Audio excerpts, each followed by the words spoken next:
नमस्कार, मैं स्मिन नागे। तो आज के इस वीडियो लेक्चर में हम बेसिक केमिस्ट्री के बारे में समझेंगे। तो चलिए बिना टाइम वेस्ट करे लेक्चर को स्टार्ट करते हैं।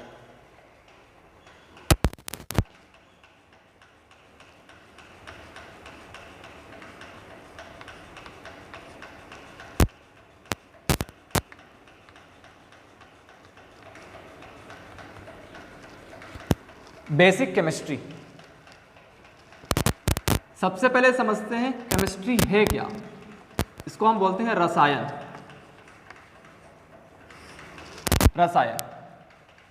रसायन में हम पदार्थ के बारे में अध्ययन करते हैं। तो क्या होगा इसका परिभाषा? केमिस्ट्री विज्ञान की वह शाखा है जिसमें पदार्थ के गुण, संगठन और उनमें होने वाले भौतिक एवं रासायनिक परिवर्तनों का अध्ययन करते हैं। अगर सिंपल शब्दों में हम कहें, केमिस्ट्री विज्ञान की वह शाखा है जिसमें हम पदार्थ का अध्ययन करते हैं। जैसे मेरे हाथ में एक चौक रखा हुआ है, देखो एक पदार्थ है। किसका बना होता है ये चौक? कैल्शियम कार्बोनेट का बना होता है। किसका बना होता है? कैल्शियम कार्बोनेट का। इसका फॉर्मूला क्या होता है? CaCO3, calcium carbonate. ये पदार्थ बहुत छोटा है। देखो इस पदार्थ को अगर मैं पहले बार में तोड़ूंगा टूट जाएगा, ये दूसरे बार तोड़ूंगा फिर भी टूट जाएगा। अब एक टाइम एक ऐसा आएगा, इसके बाद इस पदार्थ को हम और नहीं तोड़ पाएंगे। बहुत छोटा पार्टिकल होगा, उसको हम और नहीं तोड़ पाएंगे, तो उसको हम बोलते हैं परमाणु। सीधा सा मतलब है पदार्थ के बारे में हम इसमें अध्ययन करेंगे। अब पदार्थ के बारे में बताते हैं।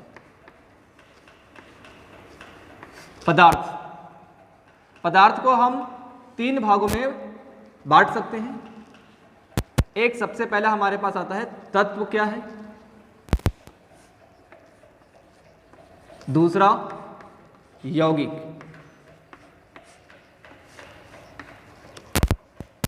तीसरा मिश्रण। तत्व किसे बोलेंगे? वह पदार्थ जिसमें केवल एक ही प्रकार के तत्व वे होंगे जिसमें केवल एक ही प्रकार के पदार्थ उपस्थित रहते हैं, उसे तत्व कहा जाता है। एकदम शुद्ध पदार्थ को ही हम क्या बोलेंगे? तत्व कहेंगे। यौगिक किसको बोलेंगे? 2 या 2 से अधिक पदार्थों को एक निश्चित अनुपात में मिलाने पर यौगिक का निर्माण होता है। एग्जाम्पल के समझते हैं। जैसे मेरे पास एक कार्बन है और ऑक्सीजन है। कार्बन और ऑक्सीजन की क्या बनेगा? CO2 बनेगा। इसमें कार्बन की मात्रा कितनी है? 1 है और ऑक्सीजन की मात्रा कितनी है? 2 है। मतलब इसका एक अनुपात क्या है? 1:2 में यह बना हुआ यौगिक। मिश्रण को समझते हैं। मिश्रण का परिभाषा क्या होगा? 2 या 2 से अधिक पदार्थों को हम किसी भी अनुपात में मिलाने पर मिश्रण बनता है। मिश्रण का एग्जाम्पल क्या हो जाएगा?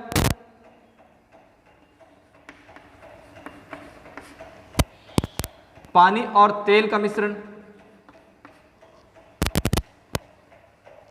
तत्व का उदाहरण क्या हो जाएगा? तत्व में आयरन, गोल्ड, ये सभी तत्व का उदाहरण है। अब देखते हैं यौगिक कितने प्रकार के होते हैं। इसको मिटा दूं मैं।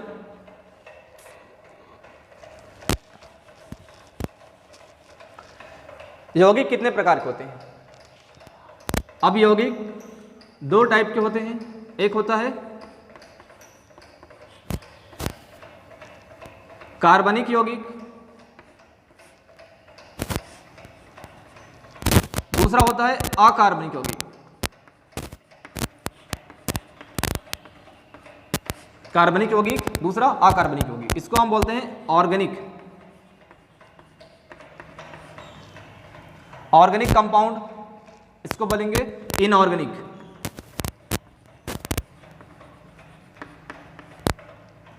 अब ऑर्गेनिक कंपाउंड में बेसिकली इसमें मुख्यतः कार्बन ही होता है। कार्बन ये पेड़ पौधे और जीव जंतुओं में होता है हमारा कार्बनिक रसायन। कार्बनिक यौगिक बोलते हैं उसको। इनऑर्गेनिक क्या होगा? ये 2 या 2 से अधिक ज्ञात तत्व हैं ये मुख्यतः चट्टानों और पत्थरों में पाए जाते हैं। ये किसमें होता है? इसमें मुख्यतः कार्बन होता है और ये पेड़ पौधे और जीव जंतुओं में पाए जाते हैं। इनऑर्गेनिक किसमें होगा? ये मुख्यतः चट्टान और पत्थर में पाए जाते हैं। इतना क्लियर हुआ? अब हम समझते हैं, मिश्रण को हम दो पार्ट में समझते हैं। एक होता है समांगी मिश्रण, दूसरा होता है विषमांगी मिश्रण।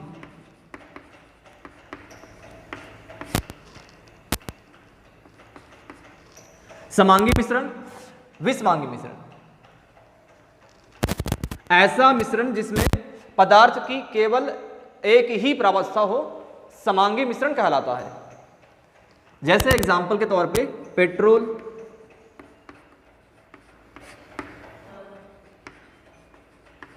नमक प्लस पानी। नमक और पानी को अगर आप घोल के देखते हैं तो जो नमक है पानी में अच्छे से घुल जाएगा, आप नमक को और पानी को अलग नहीं देख सकते हैं। जो समांगी मिश्रण होता है उसको आप सूक्ष्मदर्शी से भी नहीं देख पाएंगे, इसमें केवल पदार्थ की एक ही अवस्था होती है। ऐसे पदार्थ को हम क्या बोलते हैं? समांगी मिश्रण। विषमांगी मिश्रण क्या होता है? विषमांगी मिश्रण को हम साधारण आंख से देख सकते हैं। इसमें पृथक्करण की सीमा रहती है। इसको हम अलग अलग भाग में तोड़ के निकाल सकते हैं। रेत प्लस पानी। रेत और पानी को अगर आप घोलेंगे उसमें, आप रेत को आप अलग देख पाएंगे और पानी को अलग देख पाएंगे। इसमें पृथक्करण की सीमा रहती है, समांगी मिश्रण में पृथक्करण की सीमा नहीं रहती है। और क्या हो जाएगा इसका एग्जाम्पल? तेल प्लस पानी। पानी में अगर आप तेल को मिक्स कर देते हैं तो जो तेल है, पानी का जो ऊपर वाला एरिया है उस पर तैरते रहता है। क्यों तैरता है वो? क्योंकि जो तेल का घनत्व कम होता है, इस वजह से ऊपर में तैरता है। पानी का घनत्व ज्यादा होता है। तो एक बार मैं फिर से रिवाइज करवा रहा हूं मैं। पदार्थ तीन टाइप के होते हैं। तत्व होता है, तत्व, ऐसे पदार्थ जिनमें केवल एक ही प्रकार के पदार्थ हो, ऐसे पदार्थ को हम कहते हैं तत्व। यौगिक, दो या दो से अधिक पदार्थों को एक निश्चित अनुपात में मिलाने पर यौगिक का निर्माण। मिश्रण क्या होगा? दो या दो से अधिक पदार्थों को किसी भी अनुपात में मिलाने पर मिश्रण का निर्माण होता है। अब मिश्रण दो टाइप के होते हैं, समांगी मिश्रण और विषमांगी मिश्रण। समांगी मिश्रण क्या होता है? ऐसा मिश्रण जिसमें पदार्थ की केवल एक ही अवस्था होती है, एक ही प्रावस्था होती है, ऐसे पदार्थ को हम समांगी मिश्रण कहते हैं। विषमांगी मिश्रण क्या होता है? ऐसा मिश्रण जिसमें पदार्थ की अलग अलग प्रावस्था होती है, जिसमें पृथक्करण की सीमा रहती है, उसको हम अलग अलग कर सकते हैं। जो समांगी मिश्रण होता है उसको आप सिंपल मेथड से अलग नहीं कर सकते हैं, और जो विषमांगी मिश्रण होता है उसको हम सिंपल मेथड से अलग कर सकते हैं। इतना क्लियर हुआ?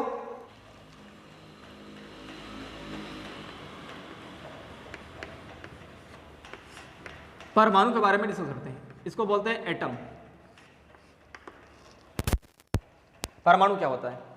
वह छोटा से छोटा कण जो अविभाज्य हो, परमाणु कहलाता है। एक अकेला परमाणु का अस्तित्व कभी नहीं रहता है। एक अकेला एटम कभी भी एग्जिस्ट नहीं रहता है। यह स्वतंत्र अवस्था में नहीं रह सकता है। अब एक शब्द है अणु, मॉलिक्यूल। मॉलिक्यूल, जब परमाणु आपस में संयोग करते हैं तो अणु का निर्माण होता है। जैसे बात करूं मैं, हाइड्रोजन का हम कराते हैं ऑक्सीजन के साथ संयोग, तो क्या बन जाएगा? H2O बन जाएगा। इसको आप बैलेंस करना चाहे तो बैलेंस कर लो। हाइड्रोजन परमाणु के रूप में नहीं होता है, अणु के रूप में होता है। ऑक्सीजन अणु के रूप में होता है। तो इसको आप बैलेंस कर सकते हैं। इसके सामने कितना लगा दीजिए, इसके सामने हाफ लगा दीजिए, ये आपका बैलेंस हो गया। अब आता है परमाणु क्रमांक।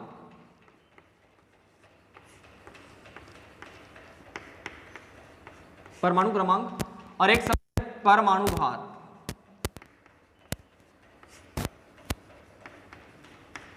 इसको हम बोलते हैं एटॉमिक वेट।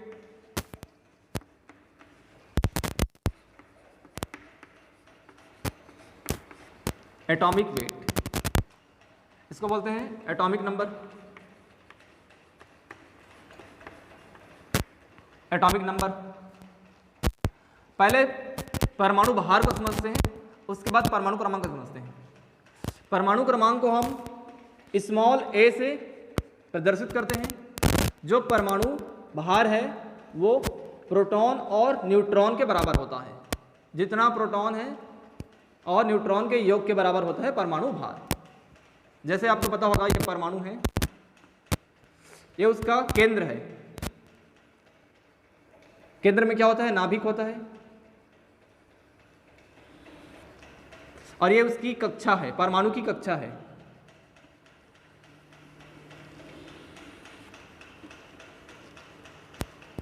ये प्रथम कक्षा है और ये दूसरी कक्षा है। इस केंद्र में न्यूट्रॉन और प्रोटॉन क्या रहते हैं?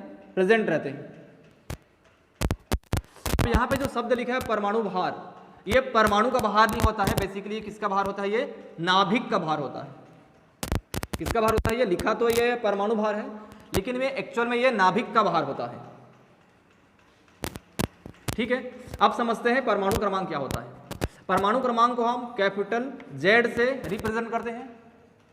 और ये जो है ना, किस पे आधारित होता है बताओ तो आप मुझे जल्दी से कमेंट करके बताइए कि जो परमाणु क्रमांक है वो इलेक्ट्रॉन पे आधारित होता है, न्यूट्रॉन पे आधारित होता है कि प्रोटॉन पे होता है? बताओ तो जल्दी फटाफट बताओ। ये न्यूट्रॉन पे होगा, प्रोटॉन पे होगा कि इलेक्ट्रॉन पे होगा? जल्दी से आप मुझे कमेंट करके बताइए। तो चलिए बताते हैं क्यों होता है। जो परमाणु क्रमांक है वो प्रोटॉन पे आधारित होता है और प्रोटॉन इलेक्ट्रॉन पे आधारित होता है। लेकिन याद रखना, कभी भी परमाणु क्रमांक इलेक्ट्रॉन पे आधारित नहीं होता है। नहीं होता है। आपने देखा होगा इलेक्ट्रॉन बढ़ भी सकता है और इलेक्ट्रॉन घट भी सकता है, लेकिन जो प्रोटॉन है वो हमेशा निश्चित होता है। इस वजह से जो परमाणु क्रमांक है वो प्रोटॉन पे आधारित होता है, ना कि इलेक्ट्रॉन पे। इसमें क्वेश्चन बन सकता है, तो आप लोग इसका थोड़ा सा नोट करिएगा दिमाग में। ठीक है,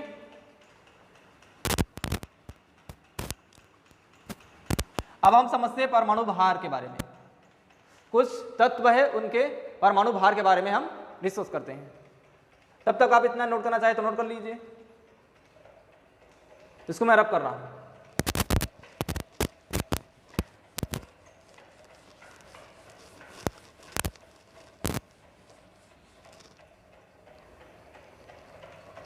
अब हम लोग बात करेंगे परमाणु भार के बारे में।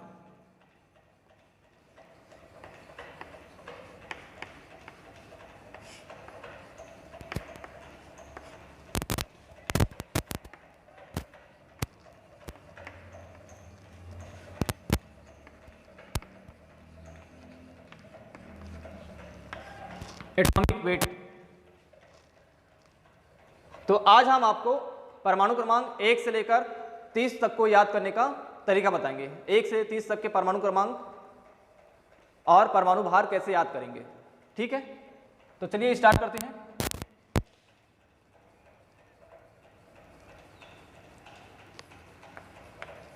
एक से 10 तक का इस तरफ लिखेंगे हम लोग।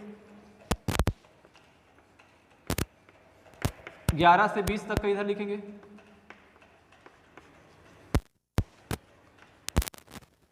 21 से 30 तक का हम इधर लिखेंगे। पहला में क्या आएगा? Hydrogen, helium, lithium, beryllium, boron, carbon, nitrogen, oxygen, fluorine. इसका परमाणु क्रमांक 1 होता है। हीलियम का 2, लिथियम का 3, बेरिलियम का 4, बोरॉन का 5, कार्बन का 6, nitrogen 7, oxygen 8, fluorine 9, neon 10, sodium,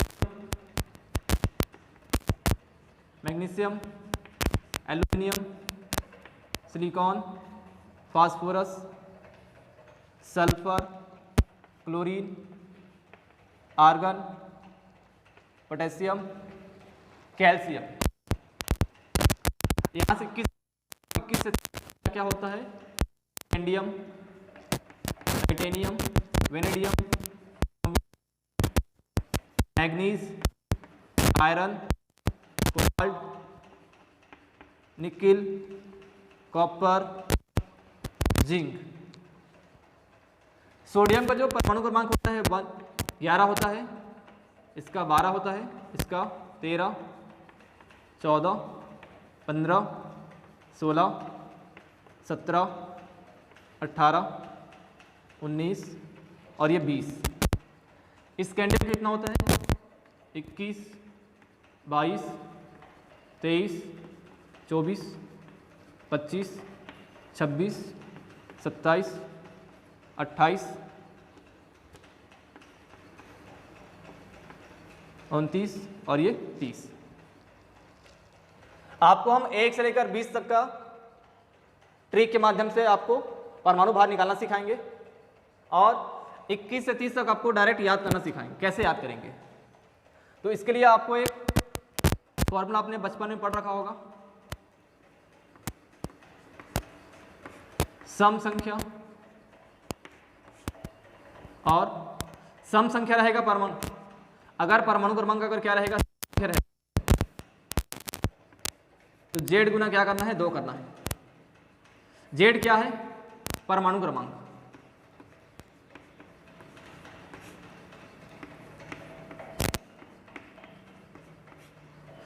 क्या है? परमाणु क्रमांक। परमाणु क्रमांक गुना कितना करना है? 2 करना है। सम संख्या रहेगा तो विषम में क्या करना है? विषम संख्या में क्या करना है?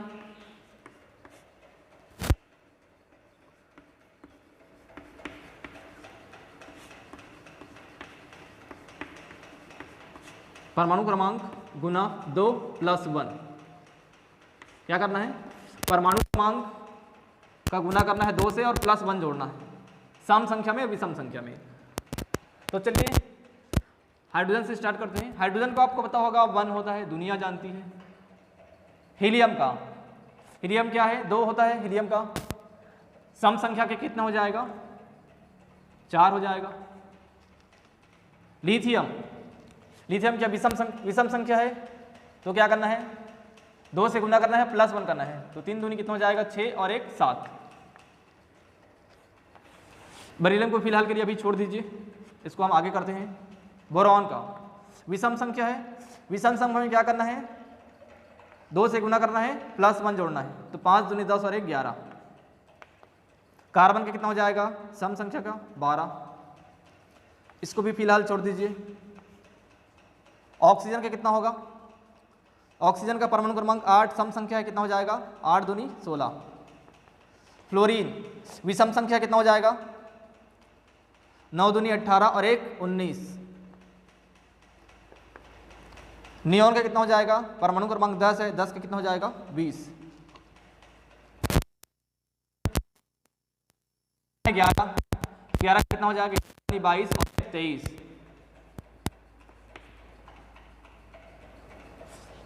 अब इस बेरिलियम को याद करते हैं, इसका कितना होगा?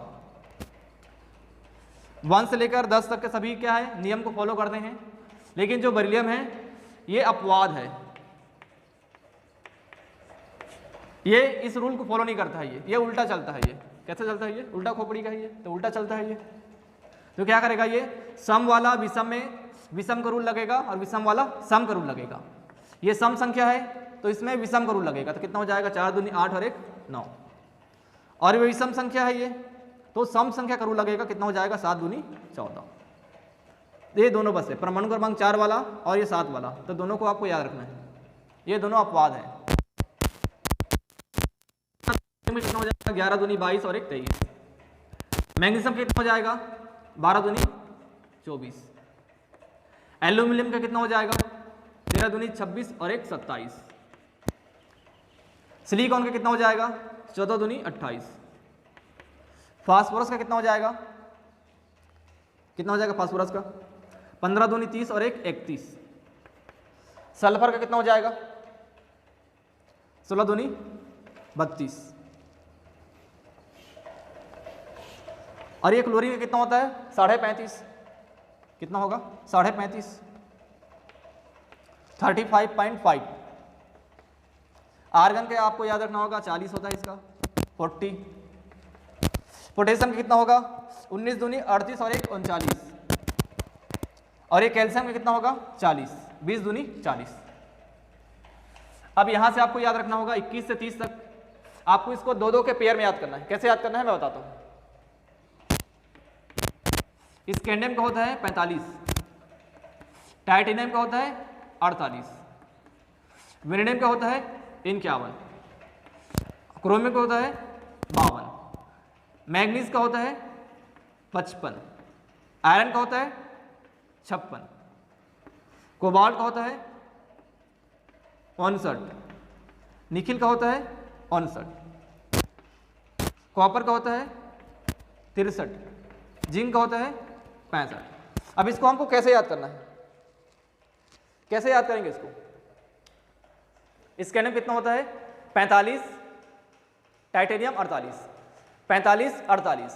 कैसे याद करना है, 45 48, 51 52, 51 52, 55 56, 55 56, 59 59, 63 और 65, 63 65।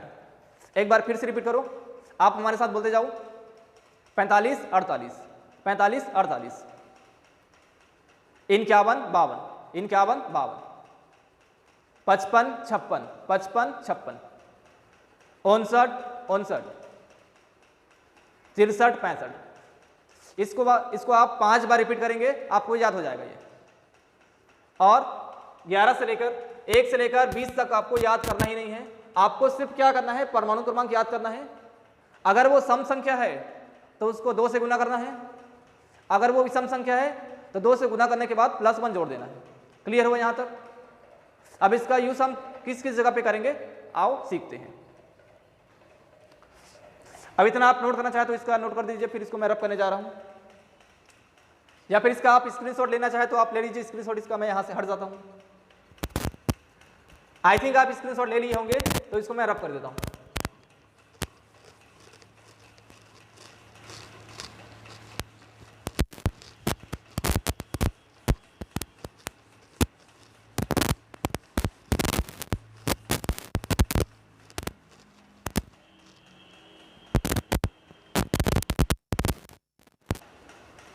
तो आइए अब परमाणु भार का यूज हम किस किस जगह पे करते हैं सीखते हैं।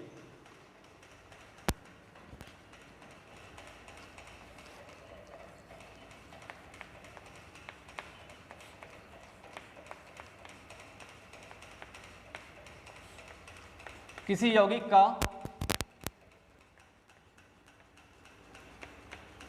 अणुभार निकालना।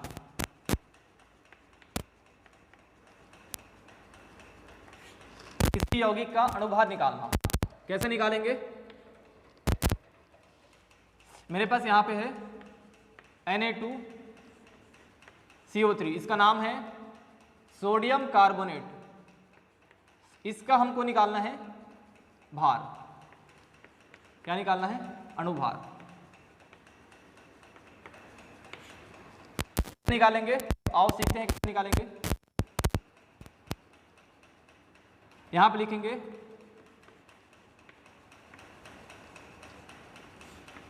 सोडियम का अणुभार, यहां पे लिखेंगे सोडियम का परमाणु भार,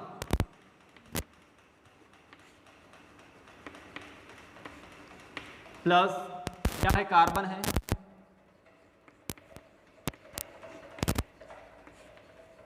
कार्बन का परमाणु भार प्लस ऑक्सीजन का परमाणु भार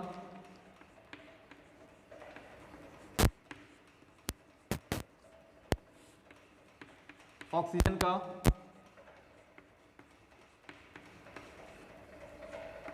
परमाणु भार। अब ध्यान से आपको देखना होगा, इसमें सोडियम कितना है, 2 है, तो हम क्या लिखेंगे, 2 गुना सोडियम का परमाणु भार। कितना सोडियम है, सोडियम का परमाणु भार कितना होता है, सोडियम का पहले परमाणु क्रमांक निकालो, कितना होता है 11। 11 का विषम संख्या क्या हो जाएगा, 11 दूनी 22 और 1 23, तो 2 गुना कितना हो जाएगा 23, प्लस कार्बन का परमाणु भार कितना होगा, कार्बन का परमाणु क्रमांक होता है 6, तो परमाणु भार हो जाएगा 12। तो कार्बन संख्या कितना है 1 है, तो 1 गुना 12, प्लस ऑक्सीजन कितना है, इसमें 3 ऑक्सीजन है, तो 3 गुना कितना हो जाएगा, ऑक्सीजन का परमाणु क्रमांक होता है 8 और उसका परमाणु भार होता है 16, कितना हो जाएगा 16। तो इन सभी को जोड़ दो, 23 दूनी कितना हो जाएगा 46 प्लस 12 प्लस 16 तिया 48, सबको प्लस कर दो, कितना हो जाएगा बताओ, 8 और 2 10, 6 16, 16 का 6 कैरी 1, 4 और 1 5, 6 और 4 10, कितना आएगा 106। मतलब सोडियम कार्बोनेट का जो अणुभार आया कितना आया 106। और दूसरा सीखते हैं KMnO4, इसमें बताओ कितना हो जाएगा, इसका नाम क्या है बताओ मुझे, आप मुझे कमेंट करके बताओ इसका नाम क्या है, आप मुझे इस कमेंट करके बताना इसका नाम क्या है। इसका निकालते हैं, इसको बोलते हैं पोटेशियम, मैग्नीज और ये ऑक्सीजन। पोटेशियम कितना है 1 है, तो 1 गुना क्या करेंगे पोटेशियम का परमाणु भार। तो पोटेशियम का परमाणु भार कितना होता है, पोटेशियम का परमाणु क्रमांक होता है 19। 19 विषम संख्या है, विषम संख्या में क्या करना है 2 से गुना करना है, प्लस 1 जोड़ना है, तो क्या हो जाएगा 19 दूनी 38 और 1 39 प्लस मैग्नीज का कितना होता है, मैग्नीज का जो परमाणु क्रमांक होता है 25, 25 का कितना हो जाएगा 55, उसका परमाणु भार कितना हो जाएगा 55, 25 55, आपको याद कैसे करना है 25 55। आयरन का कितना होता है 26 56, आयरन का होता है 26 56, मैग्नीज का होता है 25 55। तो मैग्नीज कितना है, एक ही है संख्या, उसका कितना हो जाएगा 55, प्लस ऑक्सीजन कितना है 4 है, तो 4 गुना कितना जाएगा 16। इन सभी को प्लस कर दो, फिर आपका आंसर आ जाएगा 39 प्लस 55 प्लस 16 चौक 64। इन सभी को प्लस कितना हो जाएगा 5 4 9 और 9 18, 18 का 8 कैरी 1, 6 और 1 7, 7 5 12, 12 3 15, 158 इसका क्या आ जाएगा आंसर। तो आपको मैं कुछ क्वेश्चन दे रहा हूं, उसका आपको आंसर निकाल के कमेंट बॉक्स में कमेंट करना, ठीक है। तो मैं कुछ क्वेश्चन आपको दे रहा हूं, H2SO4 K2 Cr2 O7 CS3 COOH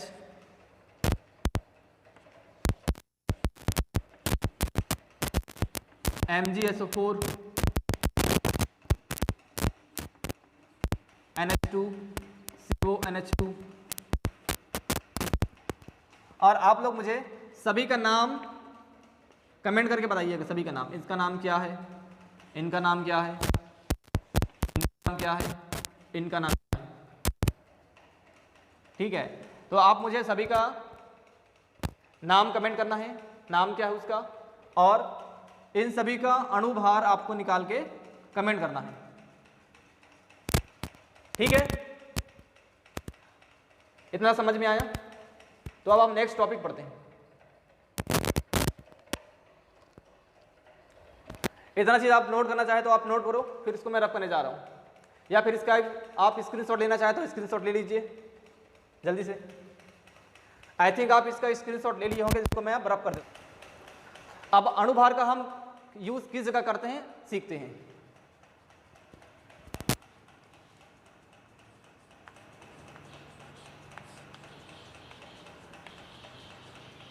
वाष्प घनत्व, इसको बोलते हैं वेपर डेंसिटी।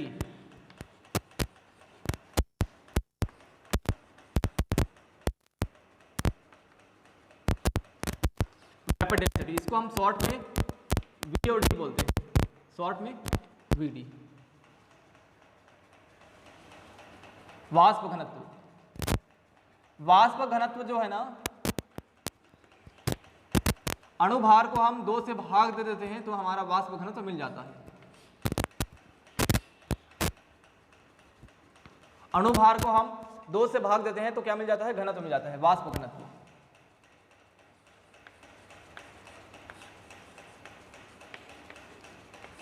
वाष्प घनत्व मिल जाता है। तो चलिए निकाल के देखते हैं।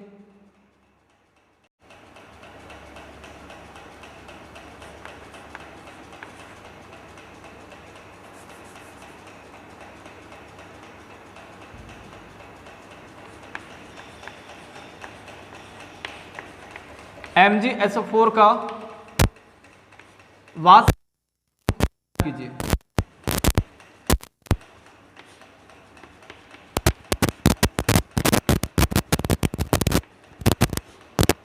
MgSO4 का वाष्प घनत्व ज्ञात कीजिए। कैसे निकालना है? सबसे पहले हमको निकालना होगा MgSO4 का अणुभार निकालना है। अणुभार निकालेंगे, यहां पे लिखेंगे मैग्नीशियम का परमाणु भार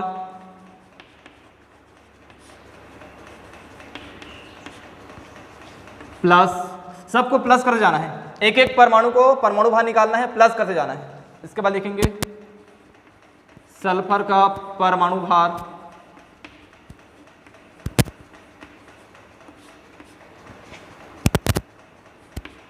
प्लस करेंगे ऑक्सीजन का परमाणु भार,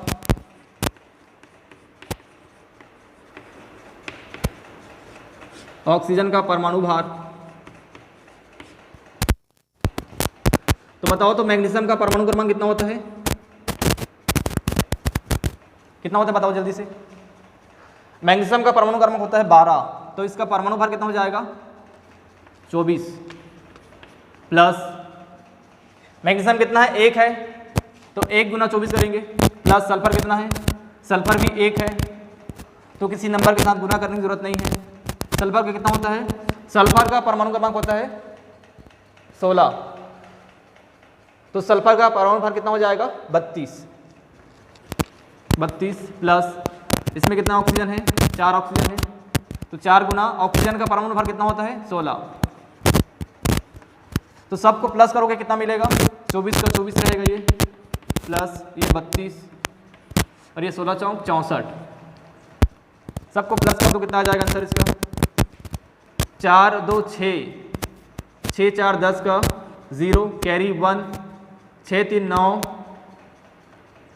और 2 11 और 1 12, कितना आया? 120।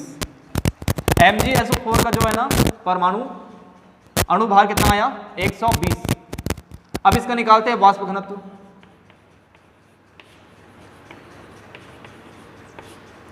वाष्प घनत्व कितना हो जाएगा? वाष्प घनत्व कितना होगा? अणुभार कितना है? 120, तो कितना 2 से डिवाइड करना है, कितना आ जाएगा? 60। तो MgSO4 का जो वाष्प घनत्व है वो कितना आएगा? 60। अब एक क्वेश्चन नोट करो,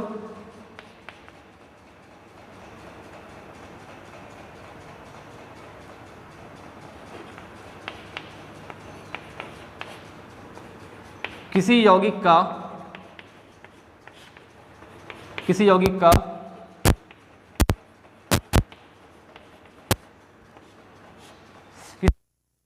वाष्प घनत्व 40 हो,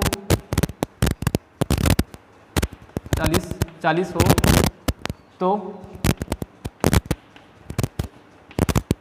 तो यौगिक का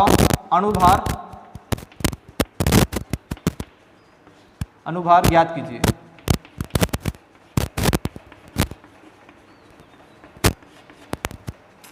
कैसे निकालेंगे? किसी यौगिक का वाष्प घनत्व 40 हो तो यौगिक का अणुभार ज्ञात कीजिए। कैसे निकालेंगे? यहीं से निकालेंगे फॉर्मूला, क्या हो जाएगा, अणुभार बराबर क्या हो जाएगा, 2 गुना वाष्प घनत्व, क्या हो जाएगा, 2 गुना वाष्प घनत्व। तो कैसे निकालेंगे, अणुभार बराबर क्या हो जाएगा, 2 गुना वाष्प घनत्व कितना है 40, तो आंसर कितना हो जाएगा 40 दूनी 80। मतलब यहाँ पर जो वाष्प घनत्व दिया है यौगिक का, उसका अणुभार कितना होगा 80। तो नीचे कुछ क्वेश्चन मैं दे रहा हूं, उसका आप मुझे कमेंट करके बताइएगा।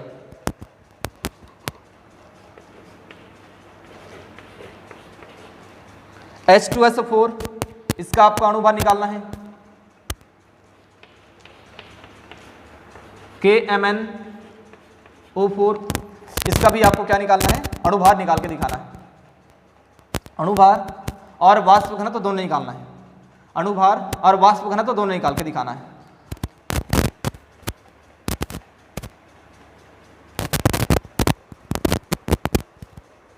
तो डियर स्टूडेंट, आपको अगर वीडियो पसंद आ रहे हैं तो वीडियो को लाइक कर दीजिए और अपने दोस्तों के पास जितना हो सके शेयर कर दीजिए, ताकि आपको पढ़ने में मज़ा आएगा। अब फिर होगी मुलाकात अगले वीडियो में। नमस्ते।